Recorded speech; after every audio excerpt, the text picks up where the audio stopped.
For question 6, it asks, how does lipid oxidation regulate glucose oxidation, and how does glucose oxidation regulate lipid oxidation? So how lipid oxidation regulates glucose oxidation is through the Randle cycle, and this is when our fats regulate our glucose use. And this happens when we are fasted but fed, we have a high fat meal, or we're doing low moderate intensity exercise. And then how glucose oxidation regulates lipid oxidation is through the reverse Randle cycle.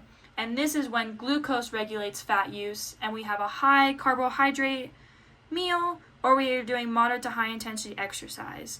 And so basically the importance of both of these is that our nutrients or the fuel that we're taking in is regulating the fuel that our body decides to use rather than hormones or intracellular signals.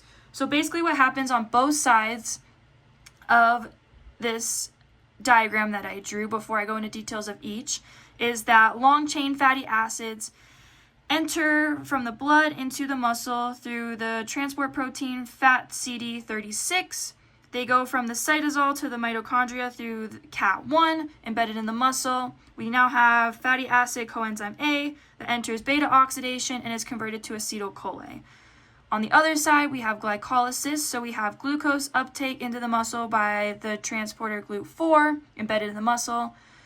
Glucose is converted to G6P through hexokinase. G6P is converted to pyruvate through PFK, and pyruvate is moved from the cytosol to the mitochondria and converted to ACOA through pyruvate dehydrogenase.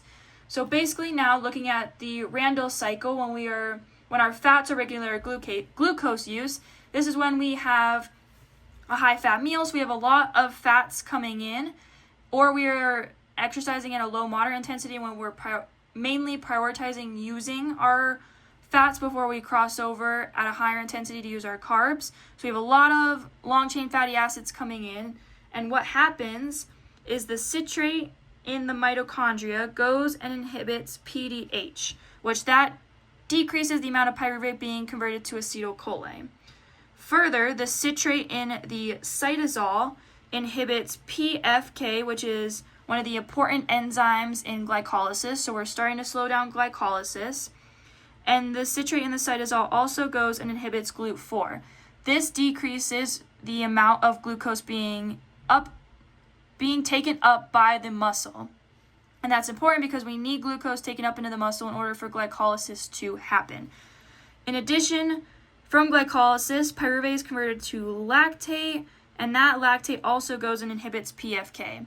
So when we have a lot of fats coming in through our high fat diet, or we are utilizing a lot of fats to break down in order to fuel our low moderate intensity exercise, we begin to slow down or inhibit glycolysis or glucose uptake, and overall this Randle cycle is increasing fat metabolism or fat breakdown or fat storage, and it's decreasing carbohydrate metabolism or carbohydrate storage eventually. So now on the flip side, for glucose oxidation regulating lipid oxidation, we have the reverse Randle cycle, and at this point we're taking up a lot of glucose because we have a high carbohydrate meal, or we're exercising at very high intensity, so we're utilizing a lot of our carbohydrates. And what happens on this side of the diagram is that the MCOA down here goes in the mitochondria, goes and inhibits beta oxidation. This inhibits a major part of lipolysis, so that is important because we're starting to slow down our breakdown of fats. And the MCOA up in the cytosol goes and inhibits CAT1, which is also another key part of lipolysis and the breakdown of fats. And so the big part of the reverse Randle cycle is that when we have a lot of carbohydrates coming in because we have a high carbohydrate diet, that means that we're inhibiting beta oxidation or the breakdown of fats, as well as CAT1, which is the uptake of fats.